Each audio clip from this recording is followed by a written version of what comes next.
Welcome to my channel page to success.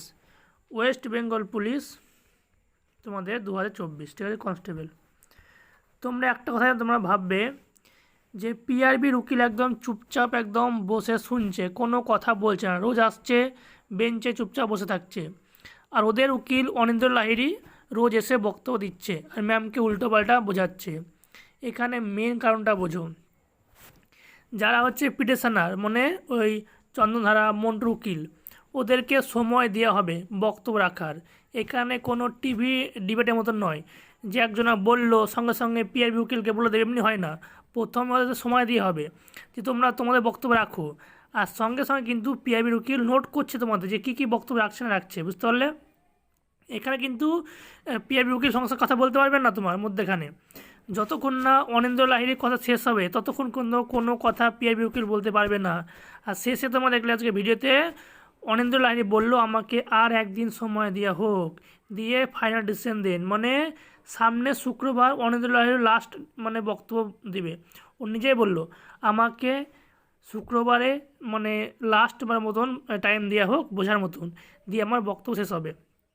যতক্ষণ না পিটিশনারদের বক্তব্য শেষ হবে ততক্ষণ কিন্তু পিআরবির উকিল কোনো কথা বলতে পারবে না। ওরা এখন চুপচাপ বসে ওদের কথা নোট করছে যে সামনের জন্য উকিল কি কথা বলছে, ওদের কথা উত্তরগুলো এবার দেবে সামনে। যখন তোমাদের সামনে শুক্রবার, ঠিক আছে, সামনে শুক্রবার মনে হয় 7 তারিখ 8 তারিখ পড়ছে, ওই শুক্রবার যখন তোমাদের পিটিশনদের কথা বলা শেষ হয়ে যাবে, তারপরে যে কথাগুলো বললো এতদিন ধরে, ঠিক আছে, অনিন্দ্র লাহিড়ী, সে সব কথা কিন্তু নোট করেছে তোমাদের ওই উকিল, ঠিক আছে, পিআরবি উকিল। এবার সব কথা উত্তর কিন্তু এবার তারপরে দেবে। মানে 8 তারিখ কেস কিন্তু 8 তারিখেও মিটবে না। 8 তারিখে হচ্ছে অনিন্দ্র লাহিড়ীর লাস্ট বক্তব্য হবে, কেন সে নিজেই বললো যে আমাকে আর একটা শেষ বলার সুযোগ দেওয়া হোক। 8 তারিখে পরে টাইম দেবে একটা, ধরে নাও 8-এর সাথে 15 তারিখ। এই 15 তারিখে তোমাদের পিআরবির উকিল বলবে, তার আগে পিআরবি উকিল কোনো কথা বলবে না। কোনো কিন্তু তোমরা ভাবছো যে পিআরবি উকিল একদম চুপচাপ বসে আছে, মানে কোনো উকিল ভালো উকিল পাঠায়নি, এটা মেন কথা এটা না। যতক্ষণ না পিটিশনারদের বক্তব্য শেষ হবে ততক্ষণ কিন্তু কোনো কথা পিআরবির উকিল বলবে না। তার সামনে 8 তারিখে শেষ হবে তার কথা বক্তব্য, তারপরে সপ্তাহে 15 তারিখ বা 8 তারিখ হতে পারে। 8 তারিখে ধরো তোমার চললো 1 ঘন্টা কেস, ঠিক আছে, সেখানে তোমার আধ ঘন্টা তোমাদের বক্তব্য দিল অনিন্দ্র লাহিড়ী, তারপরে আধ ঘন্টা বক্তব্য দিতে পারে পিআরবির উকিল, বুঝতে পারলে। এখন শুধু নোট করছে, তাই 8 তারিখ হয় কেস মিটবে, নাহলে 15 তারিখ কেস তোমাদের মিটবে, তার আগে মিটবে না। এখানে তোমার ভাবছে যে না হবে না, এ দেখো রেজাল্ট কিন্তু তোমাদের খুব তাড়াতাড়ি মানে দিয়ে পাবলিশ হয়ে যাবে, এটা কোনো ব্যাপার না, রেজাল্ট তোমার দিয়ে দিবে। তোমরা ভাবছো রেজাল্ট দিবে না, রেজাল্ট দিয়ে দিবে তোমার, এটা কোনো সমস্যা নেই। তোমাদের মেন এখানে কারণটা হচ্ছে যে কেস, আর একটা তোমাদের মেন কারণটা হচ্ছে ওবিসি ইস্যু।